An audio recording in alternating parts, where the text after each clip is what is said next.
You call for the man to arrest you, and you're going to be mad that he arrests you? What kind of? How does that make sense? It makes absolutely no sense. You called him to do it. Do we have the clip for Mr. Newsom here, where he says that? Let's take a watch. The fear, the horror. The hell is this guy? Come after me, arrest me. Let's just get it over with. Tough guy. You know, I don't give a damn. But I care about my community. I care about this community. The hell are they doing? These guys need to grow up. They need to stop. And we need to push back. And I'm sorry to be so clear, but that kind of bloviating is exhausting. So, Tom, arrest me. Let's go. The perception is there's a lot of... It's been here 10 years. Wow. The fear, the horror. So that was Mr. Gavin Newsom telling Homan to come and arrest him. Well, you call for it.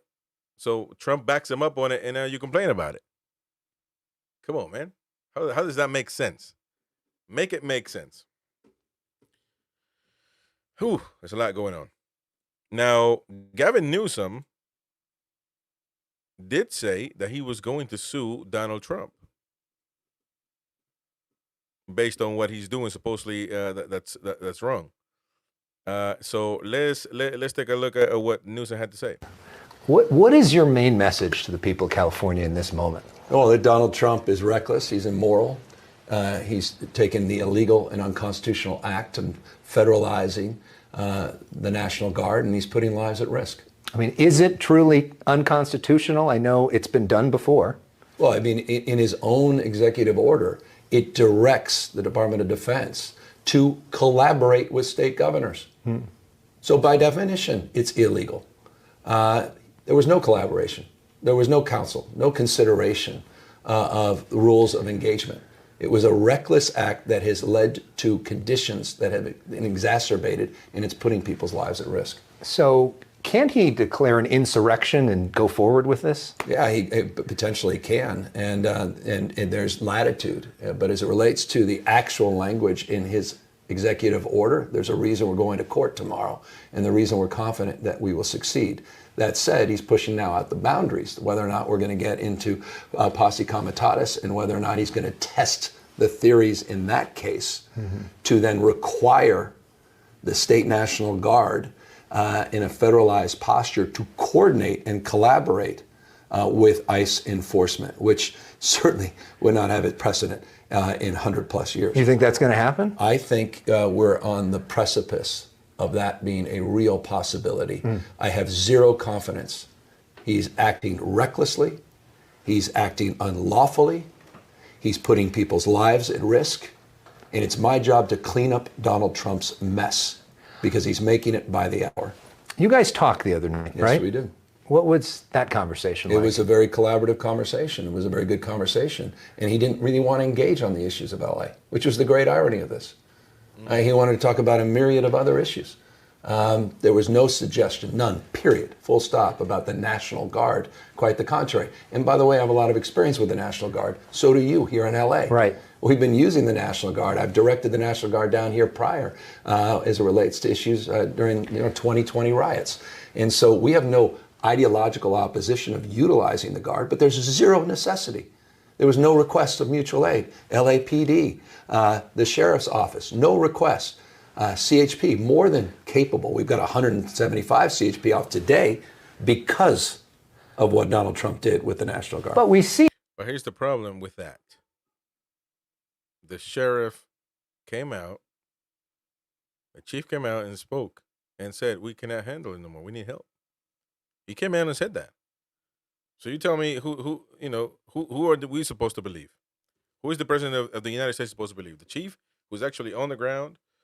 Well, maybe not, but his people, or the governor that's not for this. Who are they supposed to believe? It makes no sense. So I think they were violent. They were burning cars down. They were destroying businesses. I mean, what else do you need?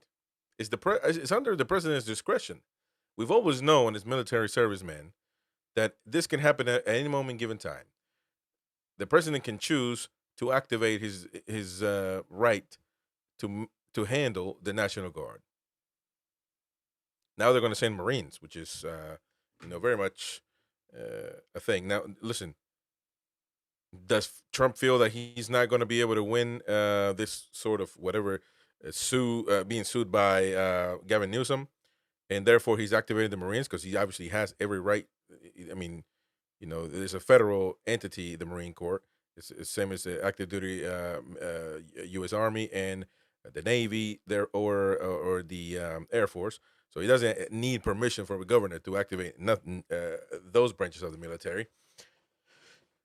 And as far as I knew, he didn't need a permission to do that with the National Guard. So we will have to, I guess, wait and see when it comes to that.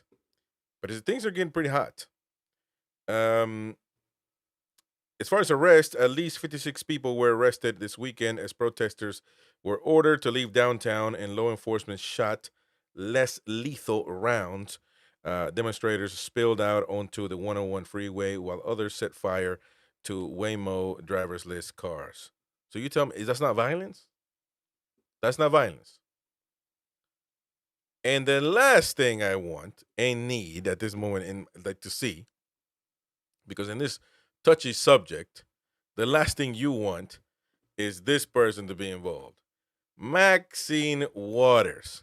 What in the heck is she doing? This heifer shouldn't even be doing what she's doing. Shouldn't even have a job. She's got to be close to 90, if not over. And she is pointless. She's really pointless at her job. She ain't got a damn clue on what she's doing. And how she approaches things, it makes no sense. You know what?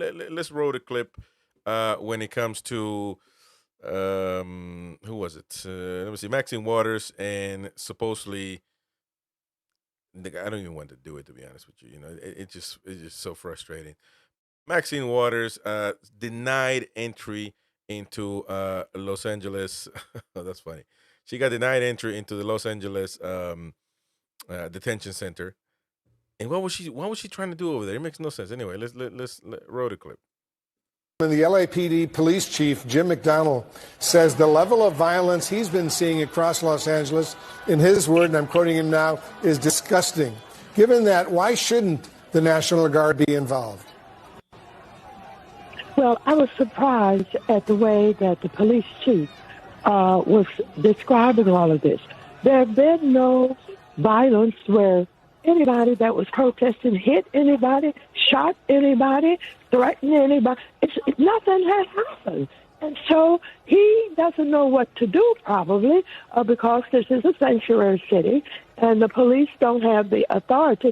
All that he's got to do is work with the governor. The governor was not even called when he sent in the National Guard. The mayor was not even called. The president is initiating this purposely.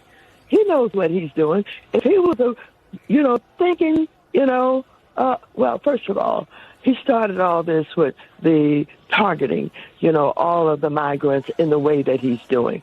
And so, if we had people who were working together and cooperating, the governor would have been contacted, the mayor would have been contacted, and they would have said to the police, whatever the sanctuary city is, if we need to undo that at this time so that the police will have the authority, we can do that. But no, the president doesn't want that. He wants to use his power. And I am predicting he will go so far as to create martial law. I just want to point out, and I'm sure you know this, Congresswoman, there has been some violence in the course of these protests. Some police officers were assaulted and some vehicles were damaged in the process. So there has been some violence out there, right? Well, the thing about it is you may have people, one or two or a few people, who will not conform. That happens everywhere. That happens in our workplace. There's always someone who does something. But we are saying to people, don't be goaded. Don't be goaded into a confrontation. Don't be goaded into violence, because that's what Trump wants. He wants the violence so that he can send in the military and create martial law. That's what he wants. And if a few people were doing that, I've not heard of anybody being shot. I've not heard of anybody being killed. I've not heard of anybody being beaten. So I don't know what all this so-called violence is all about. All right, Congresswoman Maxine Waters of California, thanks so much.